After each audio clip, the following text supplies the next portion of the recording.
Hi everyone, I'm Ken from Crypto Trading KS. If you're new, welcome, and welcome back to our regular community. Let's run the numbers.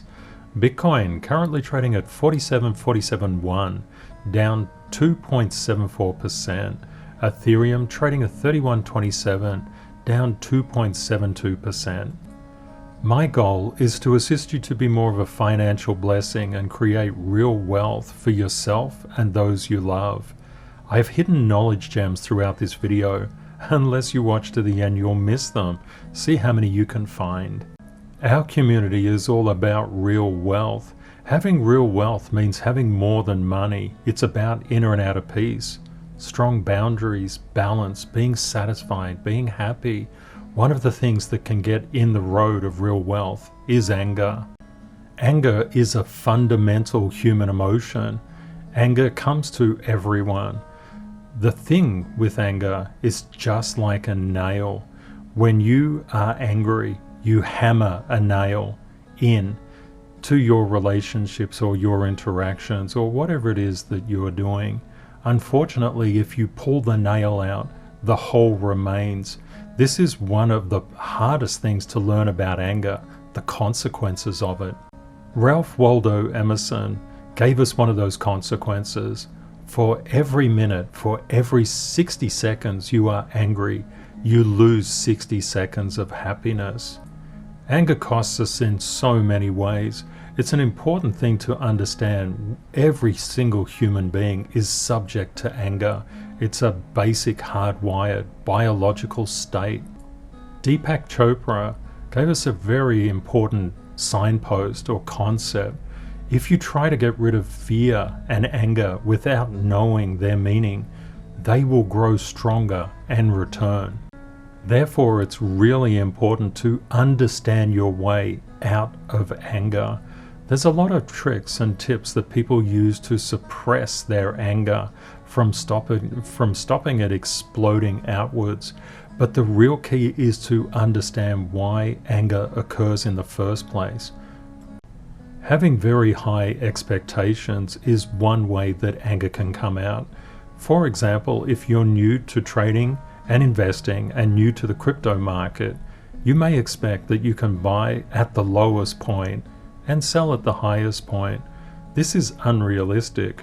Not even experienced traders who are in the market 7 days a week can do that. They can only pick probabilities. Another way people get angry is because they look at their paper profits or look at paper losses and they say, oh, I had all this money, now I have less. For example, if they were in profit. If they were in loss, they can say, oh, I'm losing more. The truth is you only realistically gain or lose when you sell. The focus of our community is probabilistic fearlessness. This is all about having the power to work through fear and actually laugh at it. You will look at things completely differently the longer you're inside our community. We're all about real wealth. Real wealth is much more than money.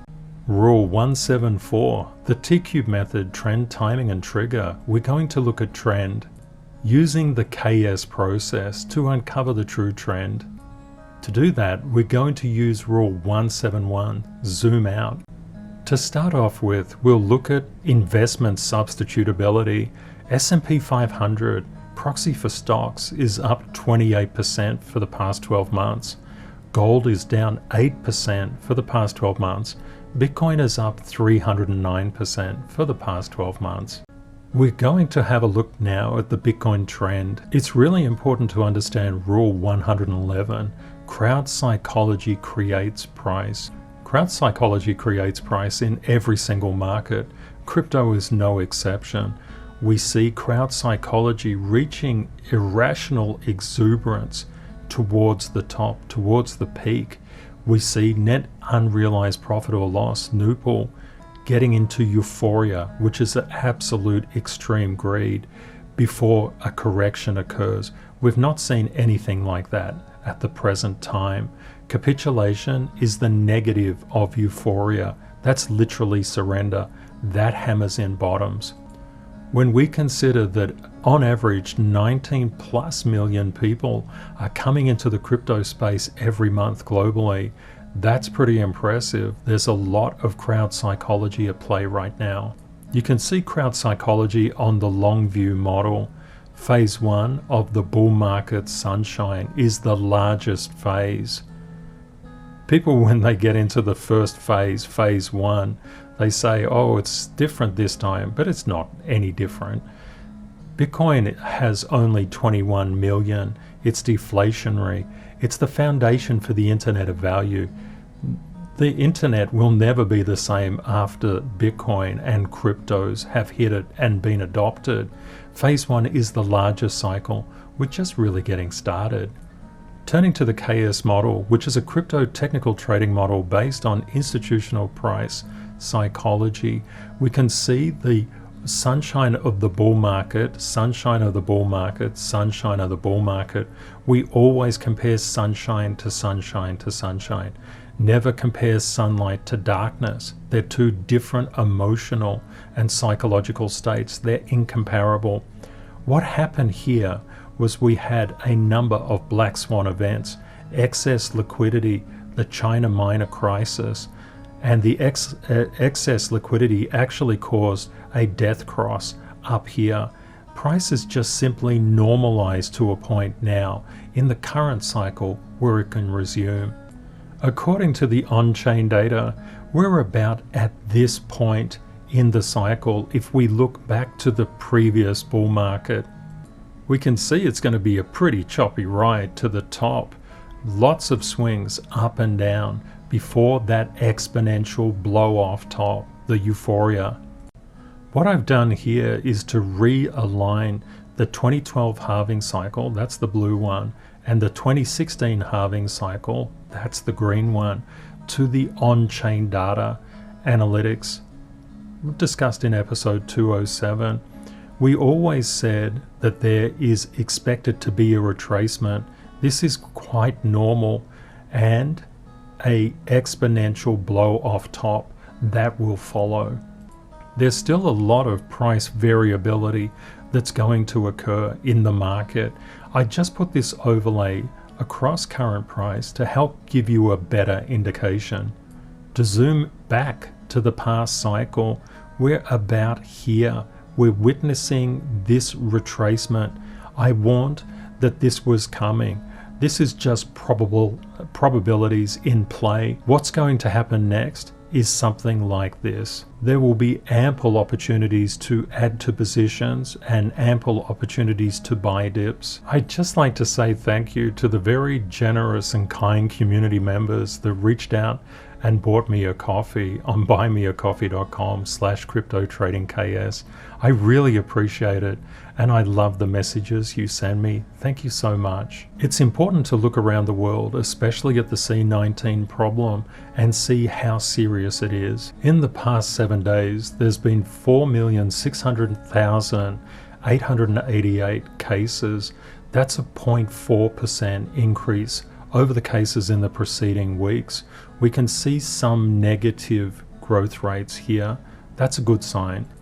Having a look at the number of people, the percentage of fully vaccinated and partially vaccinated, it's currently 33.03% around the world.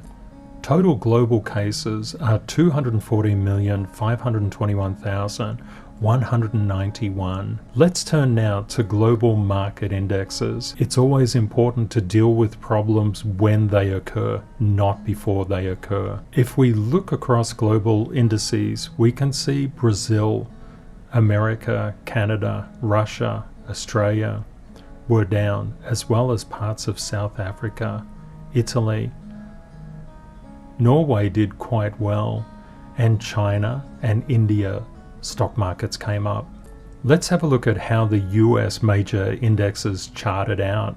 The Nasdaq up on top, but we can see a slight decrease. The S&P, slight decrease.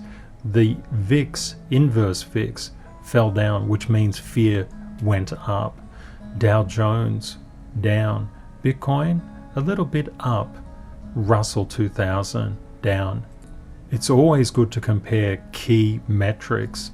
Bitcoin versus the DXY.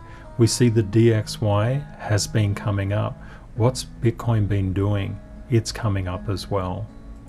Let's compare Bitcoin to metals and the inverted DXY. We want to see if the gold, silver, platinum, palladium, copper, all the metals are following the inverse of the DXY. That's pretty much the case, especially with silver.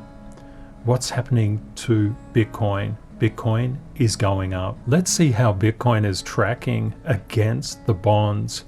We can see the 20-year bond here in white, the 7 to 10 year in blue, the 10 to 20 in green, the 3 to 7 in purple, the 1 to 3 in light aqua.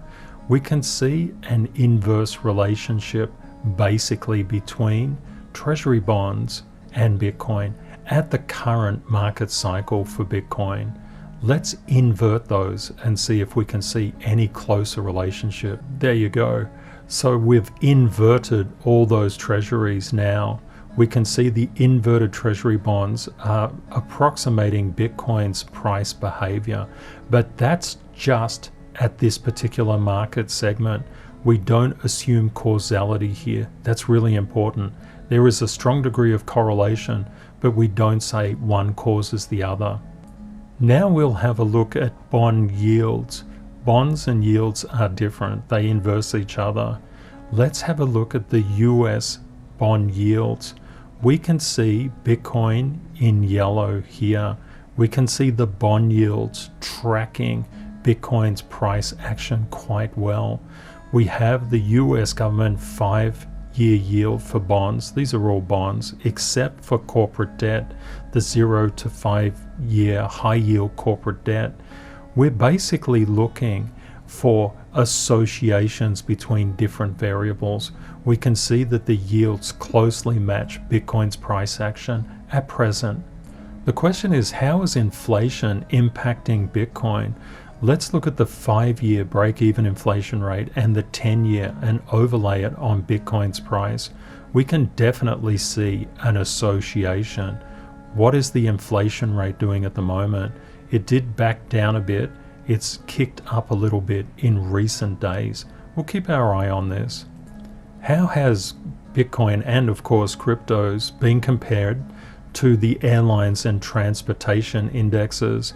We can see the airline index here in purple. It's coming down. Transportation is following airlines, airlines following transport. We can see the basic same pattern. We see a bottoming out here in the transportation. That means that the transportation sectors, these indexes, are likely to improve. How does Bitcoin compare to Brent oil and crude oil? We can see Brent oil is the white silvery color, crude oil is the red.